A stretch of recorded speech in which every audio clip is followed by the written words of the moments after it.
Hey guys, welcome back to my channel. आज मैं आपके साथ एक काढ़े की रेसिपी शेयर करने जा रही हूँ जो आपके लिए विंटर में बहुत ही फ़ायदेमंद होगी। तो अगर आपको खांसी, सर्दी और ज़ुकाम से परेशान हैं तो ये रेमेडी आपके लिए है। तो देखिए रेमेडी को। यहाँ पे मैंने 1 गिलास पानी लिया है और फ्लेम ऑन रखा हुआ है। अब मैंने इसमें क्रश किया हुआ लौंग डाल दिया है। तो लौंग में एंटीऑक्सीडेंट और एंटीबैक्टीरियल तत्व मौजूद होते हैं। गले में या बदन में होने वाले दर्द से राहत दिलाते हैं। छाती में बैठे बलगम को बाहर निकालता है ये। अब मैंने 5 से 7 काली मिर्च के दाने लिए हैं। तो काली मिर्च में भी एंटीबैक्टीरियल गुण होते हैं जो सर्दी खांसी से राहत दिलाते हैं और इम्यून सिस्टम को स्ट्रॉन्ग बनाता है ये। तो अब मैंने लिया है हरी इलायची। तो इलायची में एंटीऑक्सीडेंट होता है और इसकी तासीर काफ़ी गर्म होती है और लोग इसकी चाय बना करके पीना भी पसंद करते हैं।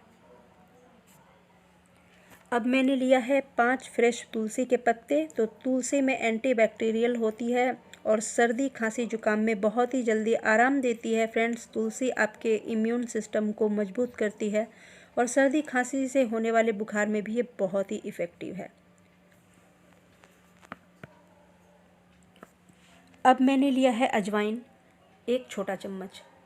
तो अजवाइन जो है, जो सर्दी जुकाम, बहती नाक और ठंड से निजात दिलाता है। इसमें भरपूर मात्रा में एंटीऑक्सीडेंट होते हैं।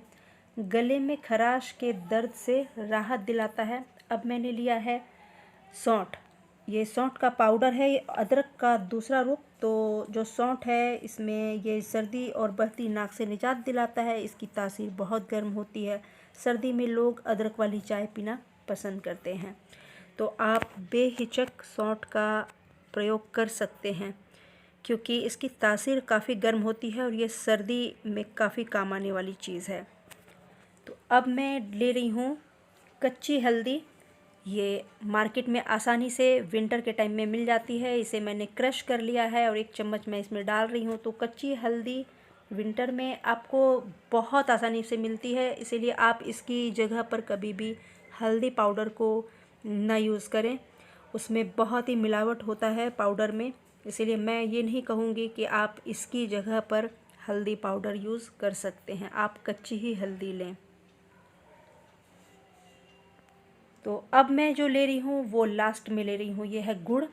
तो 1 चम्मच मैं इसमें गुड़ डाल रही हूँ। अभी तक आपको लग रहा होगा गाइस कि आप जो ये काढ़ा देख रहे होंगे तो आप सोच रहे होंगे कि ये पीना बहुत मुश्किल है, लेकिन गुड़ देखकर आप समझ गए होंगे कि ये काफ़ी, इसका जो स्वाद है गुड़ डाल देने से काफ़ी बढ़ गया है और बदल गया है।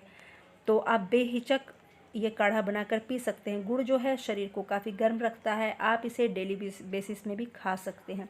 इसकी चाय बनाकर भी पी सकते हैं। चीनी की जगह आपके लिए गुड़ ज़्यादा फ़ायदेमंद है और गुड़ डालने से काढ़े का स्वाद काफ़ी वैसे भी बढ़ जाता है।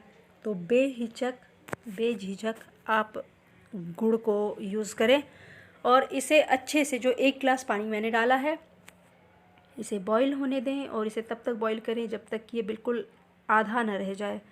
तो मैं इसे बॉईल कर रही हूँ और यहाँ पे आप देखेंगे कि मैंने इसे कितना बॉईल किया है। मैंने इसे बिल्कुल आधा कप कर दिया है 1 गिलास पानी को। तो जब ये अच्छे से बॉईल हो गया तो अब मैंने इसका फ्लेम ऑफ कर दिया और फिर मैंने इसे छान लिया। अभी आप देख सकती हैं कितना गाढ़ा हो गया है। ये ज़बरदस्त काढ़ा है। अगर आपने इसे पी लिया तो जो इस सर्दी में आपका, कई लोगों को आपने देखा होगा कि पैर हाथ बहुत ठंडे रहते हैं।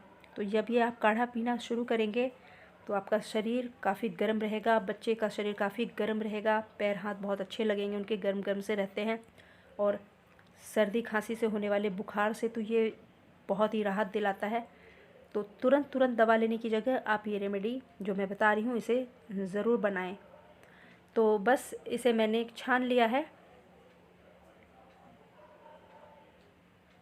और आप खुद देखें कि ये 1 गिलास की जगह अब मैंने इसे आधा कप कर लिया है। तो जो बड़े बुज़ुर्ग हैं वो इस काढ़ा को चाहें तो चाय की तरह बना करके गर्मा गर्म आधा कप, जितना आप देख रहे हैं इतना आप पी सकते हैं। सप्ताह में 2-3 बार आप इसे आराम से पी सकते हैं। कोई भी पीने में भी बहुत अच्छा लगता है और पीने के बाद आपको खुद पता चलेगा इसका फ़र्क। इसीलिए बिना पिए 10 दिन तक यूज़ करें, उसके बाद आप मुझे कमेंट करके ज़रूर बताएं। और बच्चे को आप इस वाले चम्मच से 2 चम्मच यानी 1 चम्मच सुबह और 1 चम्मच शाम को ज़रूर पिलाएं। तो रेमेडी बनाएं, आप फ़र्क जब पाएं तभी कमेंट करके मुझे बताएं। तो ऐसे ही रेमेडी देखने के लिए सब्सक्राइब करें सत्या एट किचन को। अच्छा लगता है तो लाइक करें और हाँ, शेयर बिल्कुल करें। ये सबको इसकी ज़रूरत है, जो भी इसे बनाएंगे उनको फ़ायदा पहुंचेगा इसका। और बस अच्छा लगता है लाइक ज़रूर करें। तो ऐसे ही वीडियो यानी ऐसे ही रेमेडी देखने के लिए सब्सक्राइब करें सत्या एट किचन को। देखने के लिए धन्यवाद।